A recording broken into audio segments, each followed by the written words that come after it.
For 5 years I was a ghost.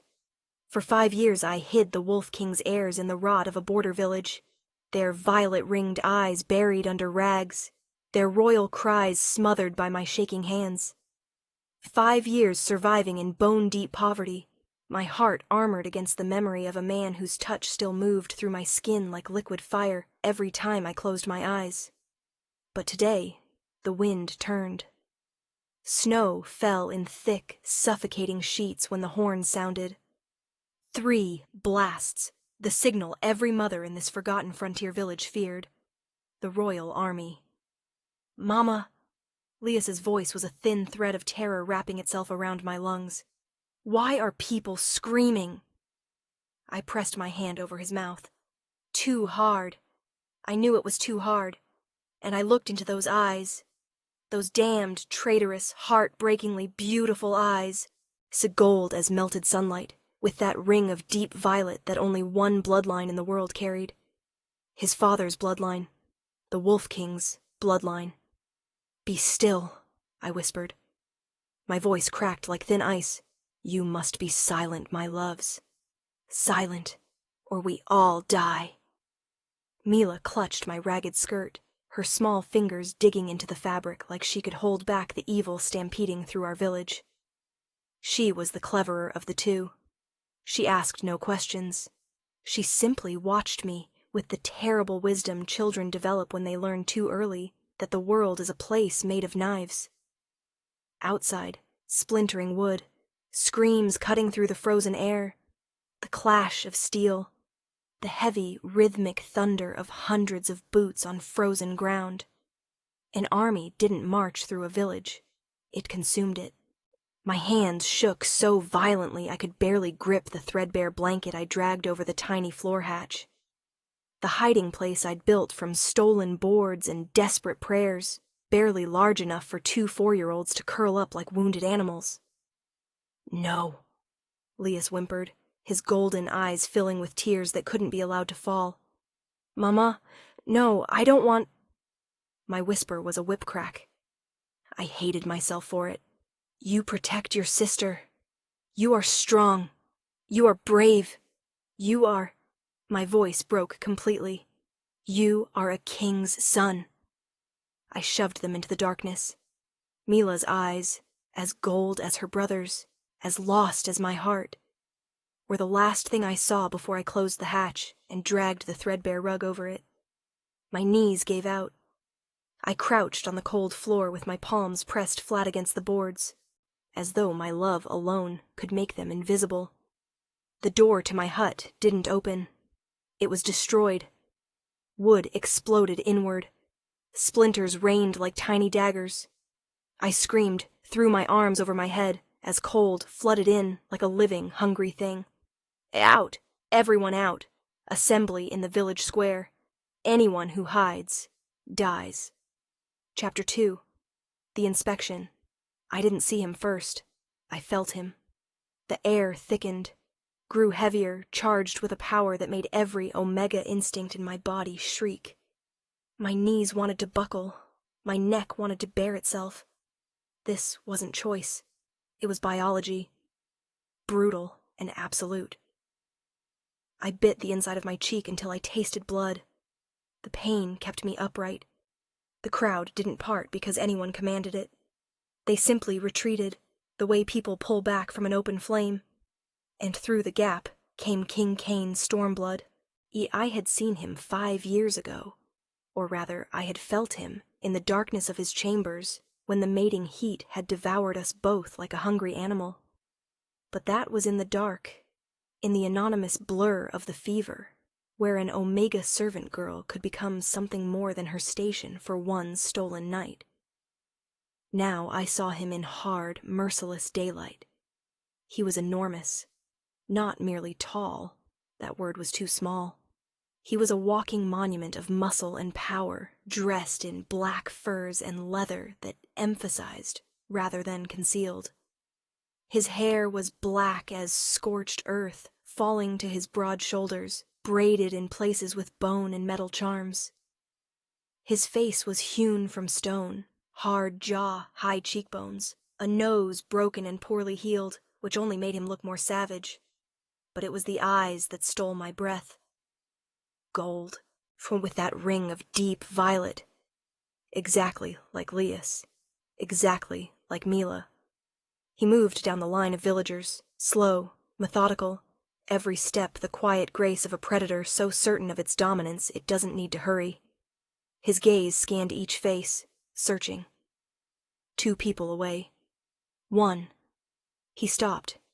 Not in front of me, 2 people to my left, half turned away. But then his entire body froze. His head lifted slightly, nostrils flaring. He breathed in, and his whole back went rigid, as though lightning had struck him. No. No, no, no. The mating bond. It worked in both directions. I could smell him. That impossible, devastating scent of storm and forest and home.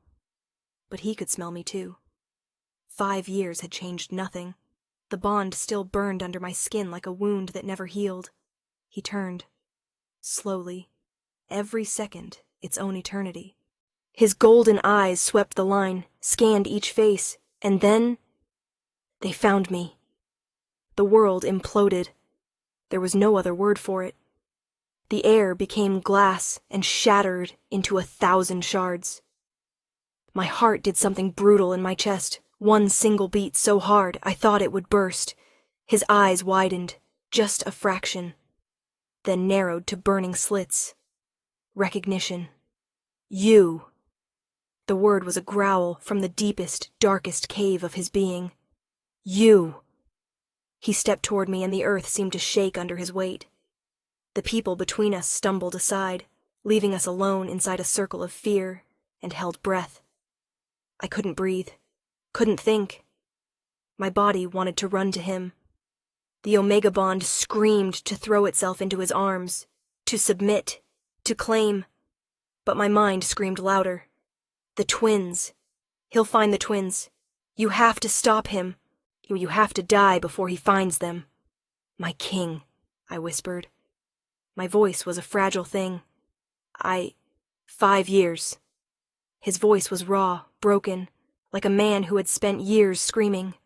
5 damn years I have searched this entire kingdom for you. 5 years I believed you were dead, or that you had rejected me. He was directly in front of me now, close enough that his scent wrapped around me like a drug. Where were you? His hand rose, not to strike. I saw no violence in the movement. Only desperation. He wanted to touch me, to confirm I was real. I stepped back, just half a step, but it was enough. His face, God's, his face. The pain that moved across it was physical, like I had stabbed him. You step back from your own mate, he whispered, and his voice held disbelieving fury. You step back from me. I was a servant girl, at my king. My voice fractured. Did you truly believe I could have stayed? That your court would have accepted? My court, he roared, and the birds shot from the bare trees, would have done what I commanded. You could have been queen. You could have... He stopped. His head snapped to the side, nostrils flaring again. An expression of absolute horrified confusion spread across his face. What, he whispered slowly, is that? He wasn't smelling only me anymore. A second scent. A third. Familiar. Smaller. Weaker. Blood of his blood. What are you hiding? His voice went deadly quiet. Every word a verdict. Nothing. My king. A sound. Tiny. Soft. Devastating. A sneeze from beneath the floorboards of my hut. Chapter 3. The reckoning. The world went still. In Kane's head snapped toward my hut with the focused intensity of a raptor locking onto prey. I watched his jaw tighten, the muscles in his neck turn to steel cables. What, he said slowly, his voice more stone than flesh, is in that hut? Nothing, just mice, rats. My king, please. He moved me aside. Not roughly, but inevitably, as though I were made of fog. His enormous body advanced on the hut with the slow, terrible certainty of an avalanche. I don't know where the strength came from, perhaps from the pure primal panic of a mother protecting her young. I threw myself at his arm, grabbed it with both hands, as though a starving Omega girl could stop an Alpha King. He looked down at me, not angry, confused, like I was a puzzle whose pieces refused to fit. "Let go," he said quietly. "Please." Tears flooded my face, hot and bitter. "Oh, please, my king. Whatever you find in there, it is innocent. It is... Mama!" The scream tore through the silence like a blade. The hatch had been pushed open. Lias stood in the doorway of the hut, small face streaked with dirt and tears, golden eyes enormous with terror. "Mama, Mila can't breathe. She's coughing and coughing and—" He stopped. He saw the king. The king saw him. The silence that followed was absolute. The silence before an execution. The silence before the end of the world. Cain's face was stone, a perfect, expressionless mask. But his eyes, his eyes, they were fixed on Lias with an intensity that was physically painful to witness. He was absorbing every detail of the boy, the black hair, the gold eyes, the face that was a perfect, impossible blend of mine and his. "Mama," Lias's voice trembled. He stepped back, stumbled, nearly fell. "Mama, who—" "Lias, run!" My scream broke the paralysis. I wrenched myself free from Cain and threw myself toward my son, trying to place my body between him and the king. "Run! Hide! Run!" Cain's hand closed around my wrist. Not roughly. Absolutely. Like iron that had decided to become a bracelet. "How old?" he said, his voice barely above a breath, but it carried the weight of worlds. I couldn't answer. I was sobbing. "How old?" "4!" I screamed it, and then I broke. My knees hit the snow. "They are 4 years old, both of them. Please, my king, please, take whatever you want from me, do whatever you want to me, but spare my children." A second sound from the hut doorway. Softer. A whimper. Mila appeared, clutching the doorframe. Small face, pale. Those same gold eyes. The same violet ring, huge and terrified. "Lias," she whispered, "where is Mama?" Cain looked from one to the other. Something in his face broke. Something fundamental. Something that had perhaps been the last wall between king and man. He looked at his own hands. Then the Wolf King, conqueror of 3 territories, commander of armies, the most feared alpha on the continent, sank to his knees in the mud and snow. The crowd gasped. Somewhere behind me, a woman whimpered. A child cried. Kings didn't kneel. Alphas didn't kneel. This was not a gesture. This was collapse. "You think," he whispered, his voice ground glass, "that I would kill them. That I would kill my own flesh and blood."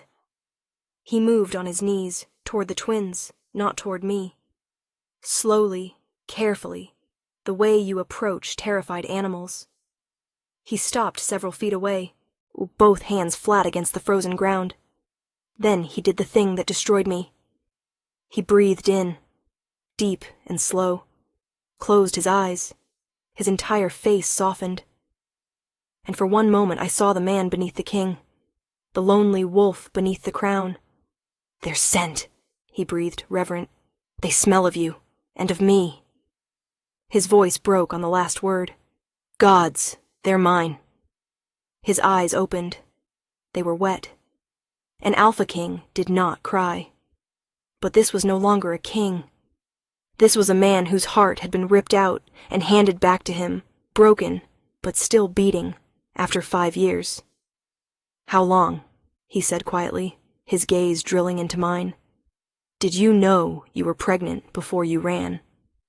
I swallowed. 2 weeks. 2 weeks, he repeated.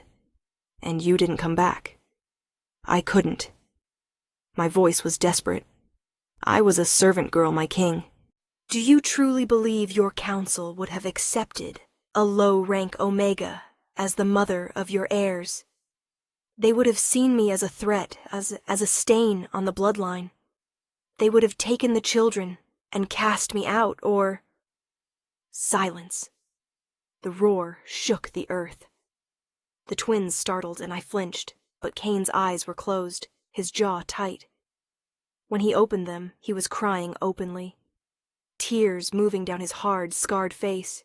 "You should have trusted me," he said, his voice stripped bare. "You should have trusted me to protect you." He looked around, really looked, perhaps, for the first time. The crooked huts, the hollow-cheeked villagers, the poverty clinging to the air like a disease. His gaze returned to me, moved over my ragged skirt, my hollowed arms, my bare, bloodied feet in the snow. "You lived like this," he said, barely audible. "You raised my heirs here." "I kept them alive," I whispered, my chin rising despite everything. That was all that mattered. He stood. Slowly, that massive figure rose like a dark tide until he towered over all of us again. But this time there was no coldness in his eyes. Only fire. Consuming. Absolute fire. "You kept them alive," he repeated quietly.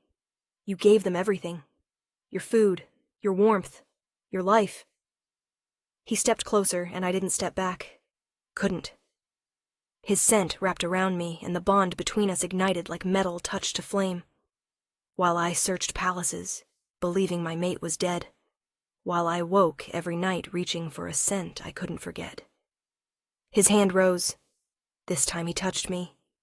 His fingers, rough and warm, brushed my cheek, swept away a tear I hadn't noticed falling. 5 years, he whispered, his voice full of the specific grief of stolen time. 5 years you took from me. 5 years of their first steps, their first words, His voice failed. "I'm sorry," I choked out. "I'm so sorry. But I thought..." "You thought wrong," he said, hard but gentle at once. "You should have trusted us." He turned to face the twins. They stared at him. That particular mix of terror and fascination children have when they see something impossible. A living legend. A monster who might not be a monster after all. "What are your names?" His question was soft, almost shy. "Lias," I said, "and Mila." "Lias." He tasted the name. "Mila." Then, quieter still, "My children, my heirs." He moved toward them, slowly, crouching as he drew close, making himself smaller, less threatening. "I am," he said, his voice trembling for the first time.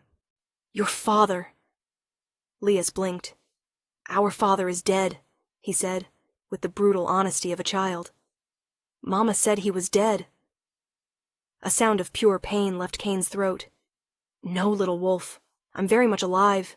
I didn't know you existed. But I know now." His hand, large and scarred and battle-worn, extended toward Lias. It was shaking. "May I?" whispered the Wolf King. Lias looked at me. I nodded, not trusting my voice. Slowly, my son placed his tiny hand into his father's. Kane closed his eyes. An expression of pure, overwhelming joy moved across his face. "So small," he murmured, reverent. "So perfect." Mila, braver than her brother, or perhaps just more curious, stepped forward. "Are you really a king?" she asked. "Yes." "Do you wear a crown?" "Sometimes." "Can we see it?" And he laughed. A rough, unused sound, the laugh of a man who had forgotten how it felt. But it was real, and it was beautiful. "You can see anything you want," he said. "You can have anything you want. Palaces, teachers, the finest clothes, the best food. You will never be hungry again. Never cold again. Never afraid." His eyes found mine, and in them burned something dark and possessive and ancient. "None of you will ever be afraid again." He rose, and in one fluid motion swept the massive fur cloak from his shoulders, black wolf pelt lined with red silk, embroidered in gold, and wrapped it around me and the twins, enveloping all 3 of us in his warmth, and his scent, and his claim. "Mine," he growled, and it came not from his throat, but from somewhere deeper, where the wolf lived. My mate, my heirs, my family. He turned to face the crowd, the army, the hundreds of eyes watching. Listen to me! His voice thundered across the square, powerful enough that I felt it in my bones. This is Ilara, my true mate, and these are Lias and Mila, the rightful heirs to the Stormblood throne. Whoever insults them insults me. Whoever harms them dies by my hand. Whoever questions their legitimacy. He drew his sword. The blade sang, leaving its sheath. Will wish they had never drawn breath. The silence was absolute. Then the first soldier dropped to his knees, then the second. Then the entire army, a wave rolling across the square. Long live the prince, someone called. Long live the princess. Long live the queen. The air filled with voices, with sound, with joy, as though the kingdom had been thirsty for years without knowing it. Thirsty for hope, for heirs, for a future. Cain looked down at me, and for the first time in 5 years I saw him truly smile. Not the cold, practiced smile of a king, the warm, wondering smile of a man who has just found his heart again. You will never run from me again, he murmured, only for me. Understood? And if I do, I whispered, half defiant, half something else entirely. His smile went dangerous. Then I will hunt you. And when I catch you, his lips brushed my ear. You will not be walking for a very long time. The heat that shot through me was almost painful. The bond, suppressed so long, roared back to life like a fire given fresh air. I missed you too, I whispered. Every night, every second. His forehead pressed to mine. Then let's take back what was stolen. Epilogue. Morning arrived with the sound of children laughing. I woke slowly, disoriented, my body pleasantly aching from the night. The bed beside me was empty, but I could hear Cain's voice from the next room. Deep and warm and happy, in a way I had never heard from him before. I wrapped myself in a silk robe softer than anything I had touched in 5 years and followed the sound. What I saw took my breath away. Cain sat on the floor, the mighty Wolf King, conqueror of armies, the most feared alpha on the continent, on the floor, surrounded by toys. Lias had climbed onto his back and was riding him like a horse. Mila was weaving flowers into his hair, stolen from a nearby vase. You look very pretty, Papa, she giggled. I look ridiculous, he said. But he was smiling. A real, unguarded, luminous smile. Gods, he was smiling. Mama? Lias spotted me and waved wildly. Look, Papa is a wolf. I can see that, I said. He's leaning in the doorway, my heart so full it ached. A very fearsome wolf. Cain's eyes found mine, and in them was so much love, so much gratitude, that I nearly came undone. Come here, he said softly. I crossed the room and sat with them on the floor. Let the twins climb over me. Let Cain pull me against his side. We sat there, all 4 of us, and for the first time in 5 years, everything was right. Tell us a story, Papa, Mila said. The one about the brave mama who hid her children and saved them from the scary king. Cain laughed, that rough, joyful sound I was already addicted to. The king wasn't scary, he said. He was just lost. Until Mama found him? Asked Lias. Until I found her? His arm tightened around me, and she showed me what truly mattered. He pressed his lips to my hair. Family, he whispered. It was always family. Outside, the sun rose over Stormblood Fortress, painting the sky in rose and gold. A new day, a new life, a new beginning. Fear had stolen 5 years, but love had given us back eternity. And that, I thought, tucked between the man I loved and the children we had made, was more than enough. She ran to protect them. She survived to keep them. And when he finally found her, he didn't come as a king. He came as a father, and he knelt